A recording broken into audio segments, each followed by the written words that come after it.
അമൃതാനന്ദമയി മഠത്തിന്റെ ഉടമസ്ഥതയിലുള്ള പന്തളം അമൃത വിദ്യാലയത്തിലും പാദപൂജയിൽ നൂറുകണക്കിന് വിദ്യാർത്ഥികൾ പങ്കെടുത്തു. വർഷങ്ങളായി തുടരുന്ന ചടങ്ങെന്ന് സ്കൂളുമായി ബന്ധപ്പെട്ടവർ വിശദീകരിക്കുന്നു. ശ്രീരാജ് ബാബു കൂടുതൽ വിവരങ്ങൾ നൽകാൻ നമുക്കൊപ്പം ചേരുകയാണ് പത്തനംതിട്ടയിൽ നിന്ന്.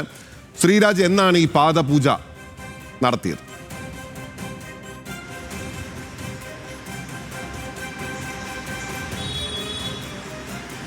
അഭിനിൽ, ഇതെല്ലാം ഒരേ ദിവസം തന്നെയാണ് ഈ പാദപൂജ ചടങ്ങുകൾ നടന്നത്. ഈ അമൃതാനന്ദമയി ട്രസ്റ്റിൻ്റെ ഉടമസ്ഥതയിലുള്ളതാണ് ഈ സ്കൂൾ. പന്തളം അമൃത വിദ്യാലയത്തിലാണ് ഇത്തരത്തിൽ പാദപൂജ നടന്നത്.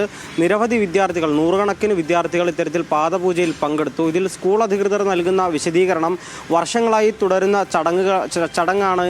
ചടങ്ങ് എന്നാണ് സ്കൂളിൻ്റെ ഭാഗത്തു നിന്നും ഉണ്ടാകുന്ന ഒരു വിശദീകരണം. നമുക്ക് ആ ചിത്രങ്ങളിൽ നിന്നും വ്യക്തമാണ്. നൂറുകണക്കിന് വിദ്യാർത്ഥികൾ ഈ പാദപൂജയിൽ പങ്കാളികളായിട്ടുണ്ട്.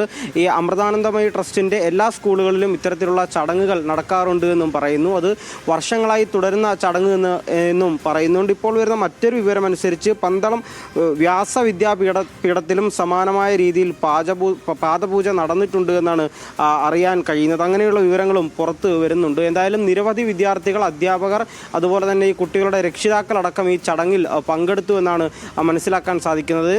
വർഷങ്ങളായി ഈ അമൃതാനന്ദമയി ട്രസ്റ്റിൻ്റെ കീഴിൽ വരുന്ന സ്കൂളുകളിൽ നടക്കുന്ന ഒരു ചടങ്ങ് എന്നാണ് സ്കൂൾ അധികൃതർ വ്യക്തമാക്കുന്നത്. പക്ഷേ എന്തായാലും വിദ്യാഭ്യാസ മന്ത്രി വി ശിവൻകുട്ടി അടക്കം രൂക്ഷമായ ഭാഷയിൽ ഇതിനെതിരെ ഇത്തരത്തിലുള്ള പാദപൂജകൾക്കെതിരെ വിമർശനമായി രംഗത്ത് വന്നിട്ടുണ്ട്. നിരവധി വിദ്യാർത്ഥി യുവജന സംഘടനകളും സമാനമായ പ്രതിഷേധങ്ങളുമായി രംഗത്ത് നിൽക്കുന്ന സാഹചര്യത്തിൽ കൂടിയാണ് പത്തനംതിട്ട പന്തളത്തും സമാനമായ പാദപൂജ വിവാദം ഉയർന്നു വരുന്നത്. അമൃതാനന്ദമയി ട്രസ്റ്റിൻ്റെ കീഴിലുള്ള സ്കൂളിലാണ്, അമൃത വിദ്യാപീഠത്തിലാണ് സമാനമായ രീതിയിൽ പാദപൂജ വിവാദം നടന്നത്.